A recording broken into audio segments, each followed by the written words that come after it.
大家好，欢迎收看健康之路 Fire 频道。什么是50肩？是不是只有50岁以上的人才会的？别担心，我会一一解答你们的疑问。你有没有在夜晚睡觉时感受过肩膀的痛苦呢？在生活中，试着扣上胸罩，感觉困难或者疼痛。向上举手，肩膀外展，肩膀内外旋转感觉困难，就有可能是50肩。你们如果有，可以在下方留言。50肩也称为肩周炎，是一种肩膀周围组织的炎症和疼痛，它可以发生在任何年龄的人身上，只是50岁左右的人比较容易罹患。它的症状包括肩膀疼、僵硬感、活动受限以及夜间疼痛等。肩周炎是一种常见的肩部疾病，它会造成肩关节的僵硬、疼痛和活动受限。它会让你的肩膀像是被冰冻住一样，不能自由的移动。它也有一个医学名称，叫做粘连性肩关节囊炎 （Adhesive capsulitis）， 意思是你的肩关节囊发生了粘连和发炎的现象。肩关节囊是一个包覆在你的肩关节周围的结缔组织，它可以帮助你的肩关节在各个方向上活动。但是，如果你的肩关节囊受到了损伤或过度使用，它就会变得后硬和收缩，限制了你的肩关节空间和活动度。某些人可能有较高的风险患上50肩，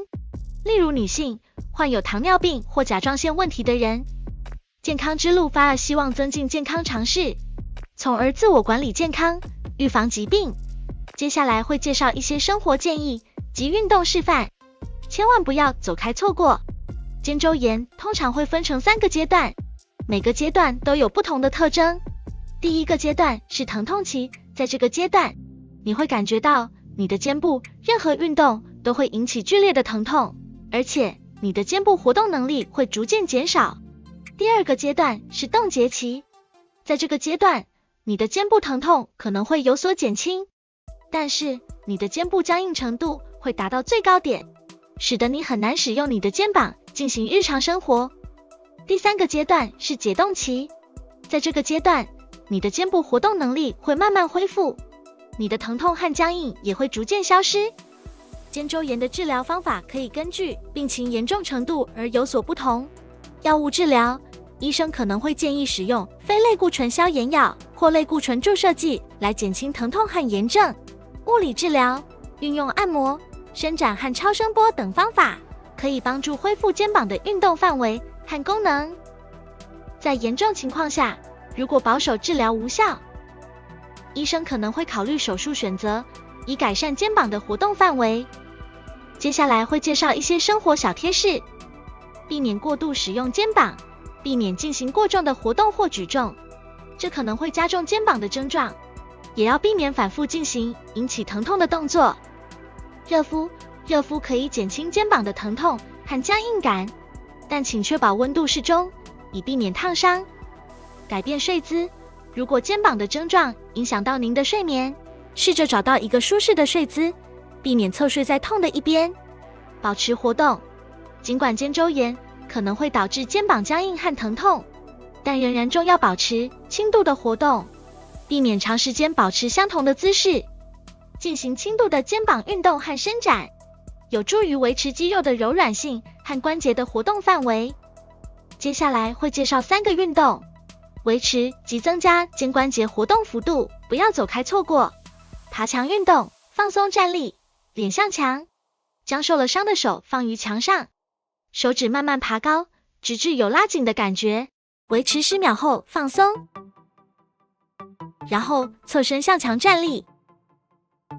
将受了伤的手放于墙上，手指慢慢爬高，直至有拉紧的感觉，维持10秒后放松。接下来介绍拉毛巾运动，双手持毛巾于背后，受伤的手于下方，好手于上方，向上拉，带动伤患的手向上，维持10秒后放松。接下来介绍钟摆运动，首先放松站立，放松肩关节，前后脚气，利用地心吸力把患手前后左右摆动，将手向前后及左右，像钟摆般摆动。总结，在肩周炎发作期间，避免过度使用受影响的肩膀，给予肩膀足够的休息时间。生活中最难的事情就是改变自己的习惯，